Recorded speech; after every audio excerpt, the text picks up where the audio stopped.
Hello students, Krishna classes के online platform पे आपका स्वागत है। तो आज हम अपना अगला टॉपिक स्टार्ट करते हैं जिसका नाम है रेलगाड़ी। ठीक है, तो ये जो सीरीज जो आपकी चल रही है, रेलगाड़ी हो गया, नावधारा हो गए, तो ये सारे के सारे जो क्वेश्चंस हैं ये आपके सिर्फ एक टॉपिक के ऊपर डिपेंड करते हैं जो अभी हमने इससे लास्ट क्लास में पढ़े थे, टाइम, स्पीड और डिस्टेंस। इन्हीं के ऊपर ये सारी की सारी चीजें डिपेंड करती है। ठीक है, तो इसमें हमने बहुत सी बेसिक चीजें भी पढ़ी थी, कन्वर्जन भी हमने पढ़े थे, भाई आप अगर चीजों को कन्वर्ट करना चाहते हैं तो किस तरीके से, और कुछ एक बेसिक रूल्स जो हमारे पास थे जो हमें रेशो में कन्वर्ट करने के लिए मदद करते हैं, तो वो चीजें हमने यहाँ पे पढ़ी थी। तो इन्हीं चीजों को आगे कंटिन्यू करते हुए हमारे पास अगला टॉपिक जो बनता है वो बनता है रेलगाड़ी। ये वाली जो चीजें हैं ये आपकी कंटिन्यू दोबारा करेंगी। कुछ एक चीजें और हैं जो अभी हमें डिस्कस करनी है रेलगाड़ी के टॉपिक में, तो वो चीजें मैं बता देता हूं, एक बार आप नोट कर लीजिएगा। ठीक है, तो सबसे पहली जो चीज है भी, ट्रेन के क्वेश्चन में, रेलगाड़ी के क्वेश्चन में आपके पास सबसे ज्यादा जो चीजें यूज होंगी वो कॉन्सेप्ट आपका किसका यूज होता है, रिलेटिव स्पीड का, यानी कि सापेक्ष चाल का। और सापेक्ष चाल के लिए मैंने आपको पहले भी बताया है कि अगर दो चीजें मूव कर रही हैं, अब वो मूव दो तरीके से कर सकती है भी, या तो विपरीत दिशाओं में मूव करेगी या समान दिशाओं में मूव करेगी। अगर विपरीत दिशाओं में दो चीजें मूव कर रही हैं तो उसकी सापेक्ष चाल जो होगी वो क्या हो जाएगी, आपकी ऐड हो जाएगी। और अगर दो अपोजिट डायरेक्शन में प्लस होगी और अगर सेम डायरेक्शन है तो आपके पास जो रिलेटिव स्पीड आएगी वो कैसे आएगी, वो माइनस करके आएगी। रिलेटिव स्पीड का एक हिसाब से आपका जो मेन यूज होता है वो होता है डिफरेंस का।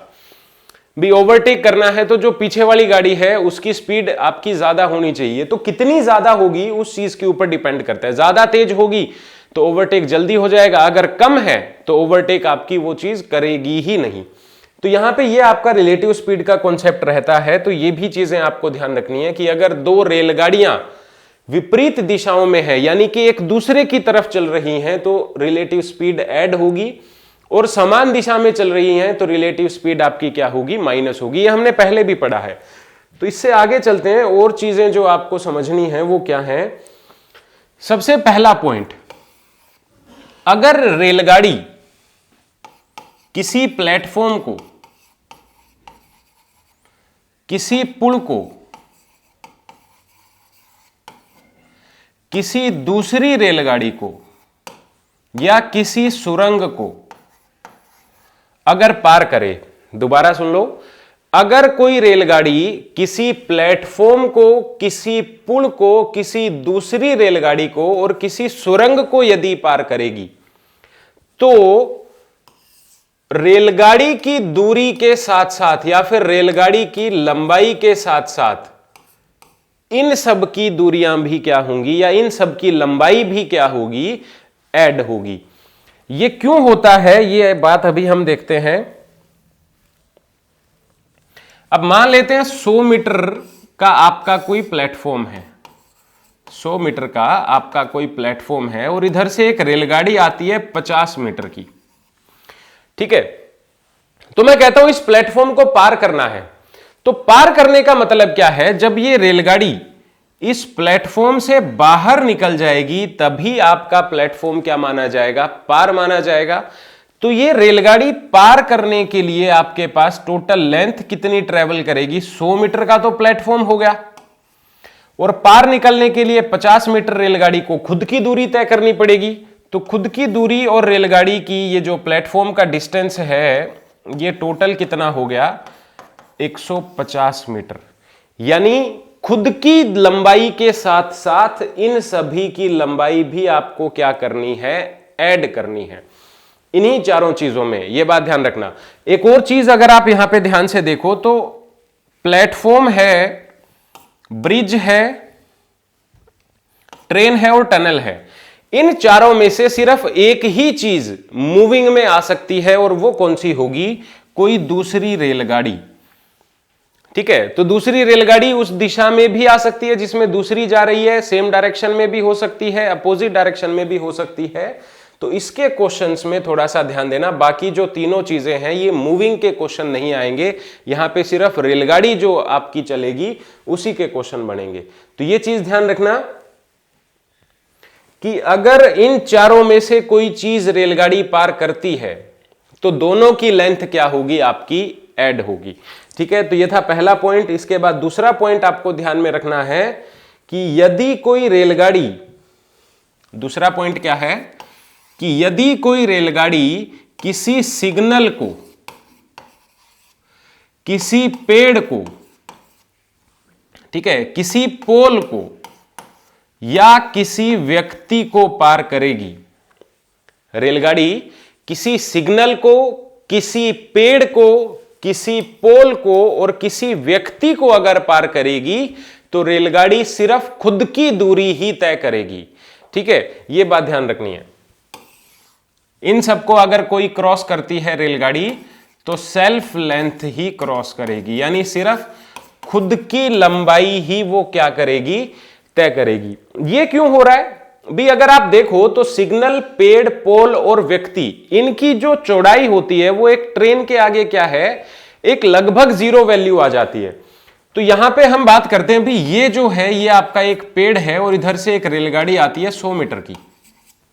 ठीक है, तो अगर इसको कोई रेलगाड़ी पार करेगी तो पार फिर से उसी समय माना जाएगा जब ये रेलगाड़ी इस पेड़ के जस्ट आगे चली जाएगी, तभी पार मानी जाएगी। तो ये वाला जो डिस्टेंस है या ये वाली जो लेंथ है ये आपकी क्या है, एक 100 मीटर के आगे क्या होती है, नेग्लेजिबल होती है।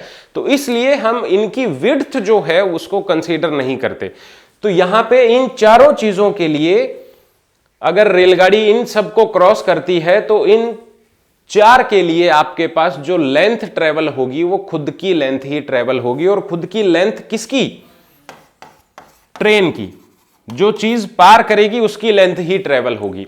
अब इसमें भी वही चीज रहती है कि अगर कोई रेलगाड़ी किसी व्यक्ति को पार करेगी, अब व्यक्ति प्लेटफॉर्म पे खड़ा भी हो सकता है, रेलगाड़ी की तरफ चलता हुआ भी मिल सकता है और समान दिशा में चलता हुआ भी मिल सकता है। तो इसके क्वेश्चंस में आपके पास रिलेटिव स्पीड ऐड होगी, ये चीज ध्यान रखना। यहां पे रिलेटिव स्पीड का हम यूज करेंगे अगर दोनों चीजें आपकी मूविंग में है तो।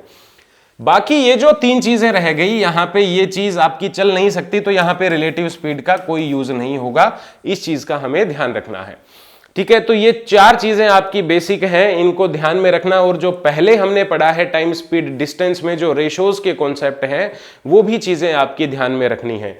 ठीक है भी, तो ये चीजें आपकी रेलगाड़ी के लिए बेसिक्स का एक काम करेंगी। इन चीजों को ध्यान रखना, रिलेटिव स्पीड का कॉन्सेप्ट ध्यान रखना है, प्लेटफॉर्म, ब्रिज, ट्रेन या टनल को पार करे तो क्या होगा, सिग्नल, पेड़, खंबा या फिर किसी व्यक्ति को पार करे तो क्या होगा, उस चीज के रिगार्डिंग हमारे पास यहां पे क्वेश्चंस बनते हैं। तो क्वेश्चंस अगर हम देखें तो पहला क्वेश्चन आपका क्या बनता है, एक रेलगाड़ी 3584 किलोमीटर की दूरी 2 दिन 8 घंटे में तय करती है।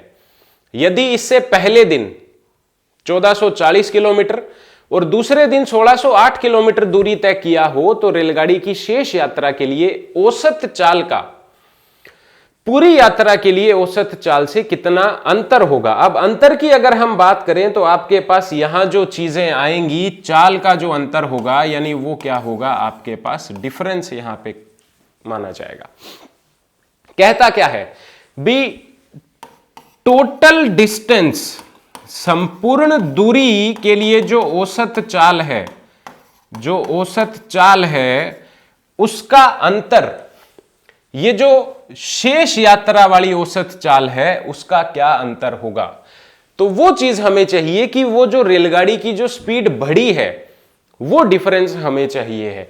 तो देखो पहला, आप ओवरऑल अगर हम एवरेज की बात करें तो आपके पास क्या गिवन है भी, टोटल डिस्टेंस, दूरी कितनी दे रखी है, 3584 किलोमीटर।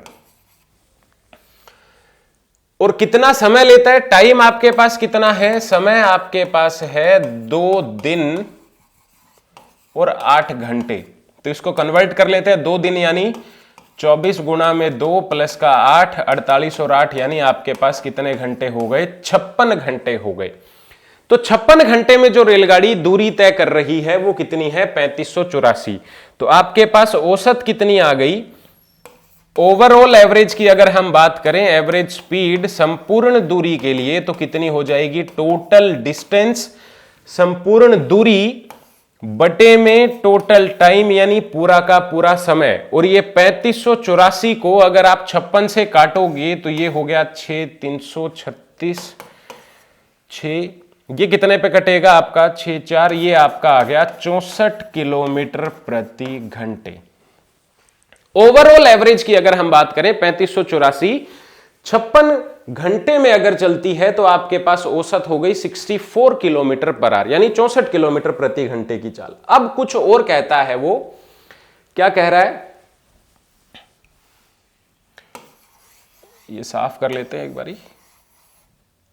हाँ, अब वो कहता है कि पहले दिन वो 1440 किलोमीटर चलती है, भाई फर्स्ट डे 1440 किलोमीटर उसने चल लिया, दूसरे दिन 1608, तो दूसरे दिन 1608, तो 2 दिन में कितना डिस्टेंस आपका चला जा चुका है, 3048 किलोमीटर का डिस्टेंस चल ली है वो रेलगाड़ी। तो आपको तो औसत चाल चाहिए किसकी, जो रिमेनिंग डिस्टेंस है आपका, यानी 3038 अगर 48 हम चल लिए कितने में से, 3584 में से, तो जो मेरे पास रिमेनिंग डिस्टेंस है वो कितना आ गया, इसको हम माइनस कर देते हैं तो ये आपका आ गया 6, ये हो गया 536 किलोमीटर का। ठीक है भी, तो ये 536 किलोमीटर का डिस्टेंस आपका बचा हुआ है। और टाइम कितना है, ये पहले दिन, ये फर्स्ट डे, और ये कौन सा, ये आपका सेकंड डे, यानी 2 दिन तो जा चुके हैं और हमारे पास बचे घंटे कितने हैं, सिर्फ 8 घंटे बचे हैं। और 8 घंटे में हमें 536 किलोमीटर की दूरी तय करनी है, तो ये कितने पे कटेगा, 6, ये हो गया आपका 67 किलोमीटर पर आवर। ठीक है भाई, तो ये आपका आंसर आ चुका है। ओवरऑल स्पीड अगर हम देखें तो आपके पास आती है 64 किलोमीटर प्रति घंटा, और रिमेनिंग डिस्टेंस जो आपने ट्रेवल किया था 8 घंटे में, वो हमारे पास आया 67 किलोमीटर पर आवर। तो कितने किलोमीटर अधिक है, तो ये आपका उत्तर हो गया 3 किलोमीटर प्रति घंटे की जो रफ्तार है वो आपने क्या कर दी है, इंक्रीज कर दी है। ठीक है, तो ये क्वेश्चन थोड़ा सा आपके पास यहां पे कैलकुलेटिव है, तो थोड़ा ध्यान से करिएगा कैलकुलेशन को। तो यहां पे हमारे पास कितनी औसत चाल का अंतर होगा, तो वो पहला आंसर हमारा आ चुका है, कितना है, ए ऑप्शन के ऊपर आप टिक करोगे तो कितने किलोमीटर ज्यादा हो गई, 3 किलोमीटर प्रति घंटा अधिक है, किससे, टोटल डिस्टेंस जो आप 2 घंटे 2 दिन और 8 घंटे में ट्रेवल करते हैं। ठीक है, तो ये आपका पहला क्वेश्चन था। सेकंड क्वेश्चन की ओर चलते हैं, क्या कहता है, बहुत ही सिंपल सा क्वेश्चन है। 100 मीटर लंबी एक रेलगाड़ी 30 किलोमीटर प्रति घंटे की गति से चल रही है। रेलवे लाइन के समीप खड़े एक व्यक्ति को पार करने में इसे निम्नलिखित समय सेकंड्स में कितना लगेगा। ठीक है भाई, तो आपके पास जो चीजें चाहिए वो किस में चाहिए, आपको आंसर चाहिए सेकंड में। अब टाइम अगर सेकंड में है तो ये बात मैंने पहले ही बताई थी, आपकी स्पीड किस में होनी चाहिए, मीटर पर सेकंड में होनी चाहिए, और डिस्टेंस किस में होना चाहिए, मीटर में होना चाहिए। तो इसके कन्वर्जन के लिए भी हमने बात की थी, क्योंकि यहां पे हमारे पास कन्वर्जन का रूल यूज होगा। क्या कहता है भी, आपके पास रेलगाड़ी की जो लंबाई है, ट्रेन की जो लेंथ है वो कितनी है, 100 मीटर की लेंथ है ट्रेन की, और स्पीड कितनी है ट्रेन की, ट्रेन की स्पीड है आपके पास 30 किलोमीटर पर आवर। तो आपको टाइम चाहिए। अब पहली बात तो एक व्यक्ति को अगर कोई रेलगाड़ी, व्यक्ति है, एक व्यक्ति को अगर कोई रेलगाड़ी पार करती है तो वो खुद की दूरी ही तय करेगी, और खुद की दूरी तय करने का मतलब क्या है कि वो रेलगाड़ी डिस्टेंस जो ट्रेवल करेगी वो कितना ट्रेवल करेगी, 100 मीटर। तो 100 मीटर की दूरी 30 किलोमीटर पर आवर की स्पीड से तय करनी है, तो यूनिट कन्वर्ट करनी पड़ेगी। तो इसको हम क्या करते हैं, 30 इंटू में, अब मैंने बताया था किलोमीटर पर आवर से अगर आपको मीटर पर आवर में, ये मीटर पर सेकंड में आना है, तो आपको मल्टीप्लाई जो चीजें करनी पड़ेगी वो किससे करनी पड़ेगी, 5/18 से, यही बताया था। तो 5/18 से आप इसको क्या करोगे, मल्टीप्लाई कर दोगे, तो ये चीजें जो आपको मिलेंगी ये किस में मिल जाएंगी, आपके पास 5 हो गया, ये 3 हो गया, तो 20/5 3 मीटर पर सेकंड, ये उस रेलगाड़ी की चाल आ गई किसमें, मीटर पर सेकंड में। अब क्वेश्चन आपका बहुत आसान है। टाइम अगर आपको चाहिए तो टाइम होता है डिस्टेंस अपॉन में स्पीड। डिस्टेंस आपके पास था 100, स्पीड है 25/3, तो 3 आपका पलट जाएगा, यानी 4 4 तिये 12, तो आपका आंसर कितना है 12 सेकंड। तो वो रेलगाड़ी उस व्यक्ति को पार कर देगी कितने सेकंड में, 12 सेकंड में। ठीक है, तो हमें सेकंड्स में चाहिए थी चीजें, तो हमने कन्वर्ट किया, तो ये आपका आंसर आया, सी ऑप्शन आपका आंसर है। ठीक है भाई, तो कन्वर्जन का ध्यान रखना है। कन्वर्जन अगर आप सीख जाओगे तो बहुत आसान हो जाएगी, क्योंकि सबसे जरूरी चीजें हैं रेलगाड़ी के टॉपिक में आपके पास स्पीड को कन्वर्ट करना। ठीक है, अगले क्वेश्चन के ऊपर चलते हैं। अगला क्वेश्चन क्या कहता है, 180 मीटर लंबी एक रेलगाड़ी 20 मीटर प्रति सेकंड से की गति से चलती हुई एक व्यक्ति का, जो गाड़ी की दिशा में 10 मीटर प्रति सेकंड की गति से चल रहा है, पार करती है। रेलगाड़ी व्यक्ति को निम्न समय में पार करती है। देखो क्वेश्चन है, पहले वाले क्वेश्चन में क्या था, आपके पास जो व्यक्ति था वो खड़ा था, तो व्यक्ति खड़ा था तो हमारे पास रिलेटिव स्पीड का कॉन्सेप्ट यूज नहीं होगा। लेकिन इस क्वेश्चन की अगर हम बात करें तो क्या कहता है भी, जो ट्रेन की लेंथ है वो कितनी है, 180 मीटर है। तो यहां पे मैं ट्रेन मान लेता हूं, ये आपकी ट्रेन हो गई कितने मीटर की, 180 मीटर की, और स्पीड कितनी है ट्रेन की, 20 मीटर पर सेकेंड। अब इसकी विपरीत दिशा में नहीं, गाड़ी की दिशा में ही, अब गाड़ी की दिशा में ही एक व्यक्ति जा रहा है। ये कोई व्यक्ति है, किस स्पीड से जा रहा है, 10 मीटर पर सेकेंड की स्पीड से। तो आपको बताना है रेलगाड़ी व्यक्ति को निम्न समय में पार करती है, कितनी देर में पार कर लेगी। अब देखो दोनों चीजें मूविंग में हैं, तो आपके पास यानी जो स्पीड का यूज होगा वो किसका होगा, रिलेटिव स्पीड का यूज होगा, यानी कि सापेक्ष चाल का। तो रेलगाड़ी की स्पीड 20 मीटर पर सेकंड है, व्यक्ति की स्पीड 10 मीटर प्रति सेकंड है, सेम डायरेक्शन है, तो सेम डायरेक्शन में रिलेटिव स्पीड क्या होती है आपकी, माइनस होती है, यानी रिलेटिव स्पीड मेरे पास कितनी आ गई, 10 मीटर प्रति सेकंड। तो अब आपको टाइम चाहिए, तो टाइम कैसे निकलेगा, उससे पहले हमें डिस्टेंस चाहिए होता है। तो अगर एक रेलगाड़ी किसी व्यक्ति को पार करती है तो वो स्वयं की दूरी ही पार करेगी, यानी खुद का डिस्टेंस ट्रेवल करेगी, खुद की लेंथ की दूरी तय करेगी। तो यहां पे रेलगाड़ी जो है वो दूरी तय करेगी कितनी, 180 मीटर की, और रिलेटिव स्पीड हमारे पास कितनी है, 10 की। तो 0 से 0, यानी हमारे पास आंसर कितना आ गया, 18 सेकंड में वो रेलगाड़ी उस व्यक्ति को क्या कर देगी, पार कर देगी। ठीक है, तो ये हमारा आंसर आ चुका है 18 सेकंड। ठीक है, तो ये सी ऑप्शन हमारा आंसर है। तो ध्यान रखना, दो ही चीजें यहां पे मेन थी। सबसे पहले तो यूनिट्स को चेक करो कि यूनिट सारी बराबर है या नहीं है।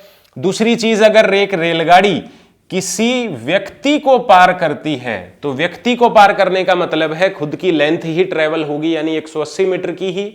और दूसरी चीज, जो व्यक्ति चल रहा है वो किस दिशा में चल रहा है, वो चल रहा है हमारा गाड़ी की दिशा में। तो गाड़ी की दिशा में यानी सेम डायरेक्शन, और सेम डायरेक्शन में जो आपकी रिलेटिव स्पीड रहती है वो क्या होती है, माइनस होती है।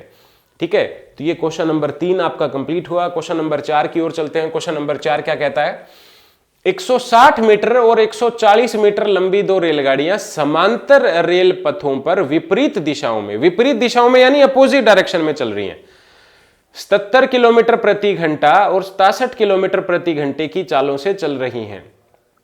एक दूसरे को पार करने में वे कितना समय लेंगी। अब एक दूसरे को पार करना है तो एक दूसरे को पार भी तभी करेंगी जब दोनों एक दूसरे को कंप्लीट क्रॉस कर जाएंगी। तो कंप्लीट क्रॉस करने का मतलब है कि पहली रेलगाड़ी जो 160 मीटर की थी और दूसरी रेलगाड़ी जो विपरीत दिशा में चल रही है 140 मीटर की, ये दोनों एक दूसरे को क्रॉस करती हैं। तो क्रॉस करने का मतलब क्या है भी, जब 140 मीटर वाली रेलगाड़ी यहां आ जाएगी और 160 मीटर वाली रेलगाड़ी यहां आ जाएगी, तभी ये दोनों रेलगाड़ियां क्रॉस मानी जाएंगी। तो टोटल डिस्टेंस जो है वो कितने का हो गया आपके पास, मैं कह सकता हूं भी डिस्टेंस जो ट्रेवल होगा रेलगाड़ियों को क्रॉस करने के लिए वो कितने का होगा आपका, 300 मीटर का। तो डिस्टेंस जो आपको ट्रेवल करना है वो तो है 300 मीटर, और अपोजिट डायरेक्शन है तो अपोजिट डायरेक्शन में रिलेटिव स्पीड जो होगी आपकी प्लस होगी, यानी 67 प्लस में 77, ये आपके पास आ गया 144 किलोमीटर पर आवर। तो 144 किलोमीटर प्रति घंटे की चाल से आपको 300 मीटर की दूरी तय करनी है। अब कन्वर्ट करना पड़ेगा चीजों को। 144 किलोमीटर पर आवर को हम कन्वर्ट कर लेते हैं किसमें, मीटर पर सेकंड में। तो 144 किलोमीटर पर आवर बराबर है 144 गुणा में 5/18 मीटर पर सेकंड। तो ये कितने पे कटेगा, 8 पे। तो आपके पास आ गया 40 मीटर प्रति सेकंड। ये उस रेलगाड़ी की चाल है मीटर पर सेकंड में जो सापेक्ष में हम यूज कर रहे हैं। तो अब डिस्टेंस कितना ट्रेवल करना है, डिस्टेंस 300 मीटर की दूरी तय करनी है। कितनी चाल से, 40 मीटर पर सेकंड की चाल से। तो ये 0 से 0, 30/4 यानी 15/2। आपके पास उत्तर कितना है, 7.5 सेकंड में वो रेलगाड़ियां एक दूसरे को क्रॉस कर जाएंगी। तो ये आपका क्या है, आंसर है। ठीक है अभी, तो कौन सा ऑप्शन है, 7.5 सेकंड, यानी आपका आंसर जो है वो कौन सा हो गया, आंसर बी आपका है। ठीक है, तो आगे चलते हैं क्वेश्चन नंबर 5 के ऊपर। 5 क्वेश्चन नंबर क्या कहता है, एक रेलगाड़ी अपनी स्वयं की चाल की 7/11 चाल से चलकर किसी स्थान पर 22 घंटे में पहुंचती है। यदि रेलगाड़ी अपनी स्वयं की ही चाल से चले तो कितने समय की बचत हो जाएगी। बचत हो जाएगी यानी आपके पास फिर से क्या चाहिए, डिफरेंस चाहिए।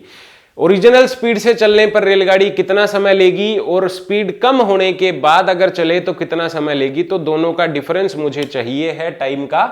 तो देखो पहला क्वेश्चन, ये पहले क्या कहता है कि एक रेलगाड़ी अपनी स्वयं की चाल से 7/11 से चलती है। तो यानी खुद की जो उसने स्पीड है वो कितनी कर दी, 7/11।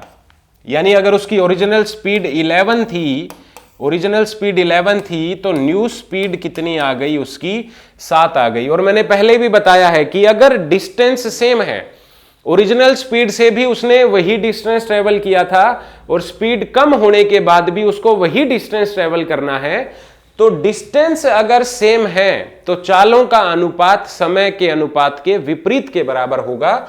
तो यानी स्पीड अगर 7/11 है तो टाइम कितना हो गया, 11/7। ठीक है भी यहां तक। अब आगे थोड़ा सा ध्यान देना, वो क्या कहता है कि चाल से चलकर किसी स्थान पर 22 घंटे में पहुंचती है। अब 22 घंटे में अगर पहुंचती है तो आपको डिफरेंस नहीं गिवन है, स्पीड कम की वजह से वो 22 घंटे लेती है। यानी ये जो 11 रेशो मेरे पास है, ये वैल्यू कितनी है, 22 घंटे है। तो 1 रेशो बराबर आ गया 2 घंटे के। अब आपको क्या चाहिए कि स्वयं की चाल से ही चलती, तो स्वयं की चाल से यानी अपनी ओरिजिनल स्पीड से चलती, तो ओरिजिनल स्पीड हमारी नीचे है, कितना समय लेगी, 7 गुणा में 2 यानी कितने घंटे, 14 घंटे वो लेती अगर अपनी ओरिजिनल स्पीड से चलती। तो कितने समय की बचत हो गई, 22 घंटे कम स्पीड में ले रही है, ओरिजिनल स्पीड से चलने में 14 घंटे ले रही है। तो आपके पास जो स्पीड का डिफरेंस आ गया वो कितने घंटे आ गया, 8 घंटे। तो 8 घंटे की बचत हो जाएगी। तो आपका ऑप्शन कौन सा है, सी है। तो ये चीजें ध्यान रखनी है आपको। एग्जैक्ट डिस्टेंस या एग्जैक्ट टाइम आपको गिवन है कितना, 22 आवर्स का। ठीक है, अगर ये मेरे को कहता कि 7/11 की चाल से चलकर 22 घंटे देरी से पहुंचती है, तो 22 घंटे देरी का मतलब क्या होगा, इन दोनों का हम क्या लेंगे, यहां पे डिफरेंस लेंगे। तो देरी की बात नहीं कर रहा है, वो बात कर रहा है 22 घंटे में ही पहुंचती है। ठीक है, तो इस चीज का थोड़ा सा यहां पे ध्यान रखना है कि स्टेटमेंट में गिवन क्या है। आगे चलते हैं, क्वेश्चन नंबर 6 क्या कहता है भाई, ए और बी के बीच की दूरी 330 किलोमीटर है। एक रेलगाड़ी ए से बी की ओर प्रातः 8 बजे 60 किलोमीटर प्रति घंटे की गति से चलती है और एक दूसरी रेलगाड़ी बी से ए की ओर 9 बजे 75 किलोमीटर प्रति घंटे की गति से चलती है। तो वे दोनों कितने बजे मिलेंगी। अब मिलने का मतलब है एक दूसरे से यहां पे आमना सामना होगा, क्रॉस नहीं करनी है। क्रॉस करने का मतलब है टोटल लेंथ को ट्रेवल करेंगे, लेकिन मिलने का मतलब है जस्ट आमने सामने किस समय पर वो आ जाएंगी। तो देखो क्वेश्चन को कैसे सॉल्व करना है। क्वेश्चन क्या कहता है, ए और बी के बीच में कितने की दूरी है भाई, ये हमारे पास है ए और ये हमारे पास है बी, तो दूरी हमारे पास है 330 किलोमीटर की। ठीक है, ए से बी की ओर एक रेलगाड़ी जाती है सुबह 8 बजे 60 किलोमीटर प्रति घंटे की चाल से। ठीक है, और 9 बजे एक दूसरी रेलगाड़ी चलती है बी से ए की ओर। ये रेलगाड़ी चलती है 9 बजे किस स्पीड से, 75 किलोमीटर पर आवर की स्पीड से। ठीक है, तो दोनों को मिलना है। अब देखो डायग्राम से सीधा शो हो रहा है कि ये 8 बजे चली, ये 9 बजे चली, तो रिलेटिव स्पीड कब लगती है, जब दोनों ही चीजें किस में आ जाएंगी, मूविंग में आ जाएगी। तो यानी पहली वाली गाड़ी को मुझे कितने घंटे के लिए चलाना पड़ेगा, 1 घंटे के लिए मैं चलाऊंगा इसको। और दूसरी चीज, दोनों अपोजिट डायरेक्शन में है, विपरीत दिशाओं में है, यानी एक दूसरे की तरफ आ रही हैं, तो रिलेटिव स्पीड का यूज होगा। और रिलेटिव स्पीड जो यूज होगी वो कैसे यूज होगी, प्लस होकर। अपोजिट डायरेक्शन में रिलेटिव स्पीड ऐड होती है। तो इस क्वेश्चन को आगे लेके चलते हैं थोड़ा सा। अब 8 बजे ये चली, तो 1 घंटा चला देते हैं, तो कितना टाइम आपका यूज हो जाएगा या कितना डिस्टेंस यूज हो जाएगा, आपका 1 घंटा यूज हो गया। और मैं कहता हूं ये रेलगाड़ी 60 किलोमीटर आगे आ गई होगी। ठीक है, और इस पॉइंट पे, ये जो पॉइंट आपका सी आया है, यहां पे 9 बज गए। अब ए रेलगाड़ी यहां है, बी रेलगाड़ी वहां है, दोनों चलते हैं, 9 बज गए, टाइम सेम है, दोनों रेलगाड़ियां मूविंग में आ गई। तो यानी जो रिलेटिव स्पीड आपकी लगेगी वो कितने किलोमीटर के लिए लगेगी, 270 किलोमीटर के लिए लगेगी। और है कितना, 270 किलोमीटर डिस्टेंस आपको ट्रेवल करना है, किस चाल से, 75 प्लस में 60, तो ये आ गया आपके पास कितना, 135। ये किलोमीटर में है, ये किलोमीटर पर आवर में है, यानी मुझे कन्वर्ट करने की कोई जरूरत नहीं है। तो कितनी देर के बाद मिल जाएंगी, आप कह सकते हो भी 2 घंटे के बाद मिल जाएंगी। अब 2 घंटे के बाद तो ये मिल रही हैं, लेकिन आपसे पूछा गया कितने समय पर मिलेंगी। अब 2 घंटे बाद कौन से समय के